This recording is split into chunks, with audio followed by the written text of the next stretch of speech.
YouTube channel and press the bell icon to get the latest updates.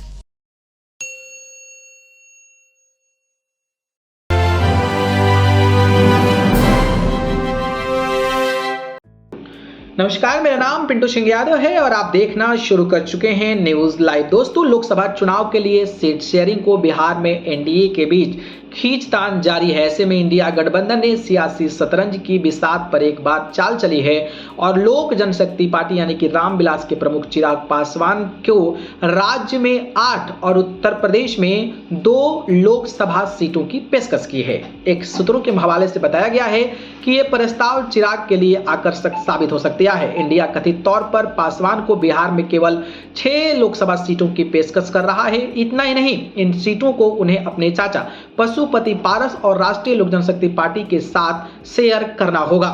बात करें तो 2021 में टूट गई थी एलजेपी। सूत्रों के मुताबिक इंडिया अलायंस ने चिराग पासवान को जिन सीटों की पेशकश की है उनमें से वो 6 सीटें शामिल है जिन पर लोक जनशक्ति पार्टी यानी कि लोजपा ने 2019 में चुनाव लड़ा था। रामविलास पासवान के निधन के 1 साल बाद 2021 में लोक जनशक्ति पार्टी विभाजित हो गई थी और पार्टी की कमान पशुपति पारस के हाथ में आ गई थी। एनडीए से अलग हो गए थे चिराग। वहीं पारस सरकार की ओर से कैबिनेट में दखल दिए जाने के बाद चिराग पासवान ने जनता दल यूनाइटेड और बिहार के मुख्यमंत्री नीतीश कुमार पर निशाना साधा। हालांकि उन्होंने बीजेपी और प्रधानमंत्री नरेंद्र मोदी पर कुछ भी बोलने से परहेज किया। वह नीतीश कुमार के साथ मतभेदों के कारण 2020 में एनडीए छोड़ गए थे। हालांकि चिराग पासवान पिछले साल गठबंधन में फिर से शामिल हो गए थे।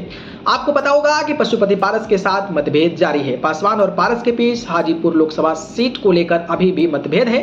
पारस इस सीट से मौजूदा सांसद हैं। पासवान ने हाजीपुर सीट पर दावा किया है क्योंकि यह उनके दिवंगत पिता का पूर्व निर्वाचन क्षेत्र और उनकी कर्म भूमि रहा है।